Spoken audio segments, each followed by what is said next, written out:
Hello viewers, it is your favorite spoiler from the recap room.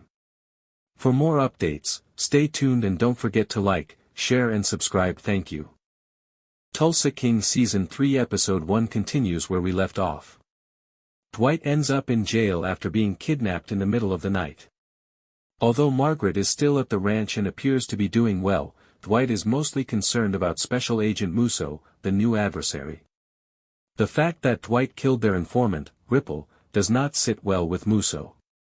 You see, he had spent 2 years in the field obtaining intelligence, and now that he is dead, all of that is no longer relevant. He now has a dead case, and Musso is quite resentful. Dwight reluctantly has to cooperate with this man in order to rescue his company and his pals. He must continue operating his company, but he jumps at the chance to do Musso a favor. Otherwise, this house of cards is going to fall apart in a huge way. After being driven home, Dwight apologizes to Margaret. Because she is too good a person for what will happen next, he pushes her away in an attempt to resolve the problem. Margaret, of course, declines and resolves to stay through thick and thin. But there is another issue to deal with.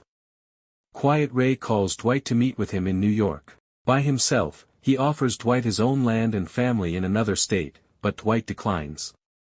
Dwight wants to remain in Tulsa because he started this company from the ground up. Furthermore, the big man isn't exactly feeling up to the idea of retiring just yet. However, Ray is not to be taken lightly, and he is not overly pleased that his offer was turned down. Ray desires that Dwight have a piece of the action with his real family. The anxiety that permeates every word of the meeting prevents it from ending amicably. The different businesses are bustling back in Tulsa. Mitch's charisma isn't working, but the auto business is doing alright. It's funny to watch him mess up even the simplest sales since he doesn't know how to impress the customers the way Donnie does.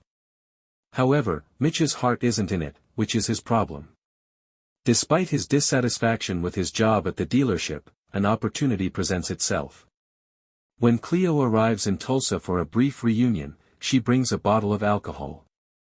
As a master distiller, Cleo's father is currently selling his company. After trying the alcohol, Mitch agrees that this would be an excellent chance for Dwight to grow the company. Theodore, Cleo's father, is unyielding when Dwight meets with him. Jeremiah Dunmeyer is the man he has already promised to sell this to. Cleo's father is persuaded but unable to change his mind when Dwight offers to double the offer that has already been made. His fate is tied to this agreement, which suggests that something more sinister and profound is at play. Curiously, Jeremiah also has a kid named Cole, who is bound to cause trouble because he seems like a bit of a clever ass. While all of this is happening, the casino and weed shop are both running smoothly, though Bodie is having trouble because he needs to deliver weed to the KC team. There is a lot of anxiety as they travel up to make the drop with Tyson because that calls for a little road trip, but naturally, these are the same guys who killed Jimmy. They had to modify the drop-off destination since the electric car they are driving runs out of battery on the way. Considering how agitated and elated Bill Bevilacqua is upon learning of it, it's kind of funny. When Bodie takes the incorrect duffel bag and forgets the money, the drop goes wrong. Bodie reveals his true nature as he leads the boys back to the cannabis shop. He threatens the man who killed his best friend when he is in his office with a revolver. Although he doesn't fire, he conveys a very serious message. Bill calls Dwight that evening to voice his displeasure over the threats.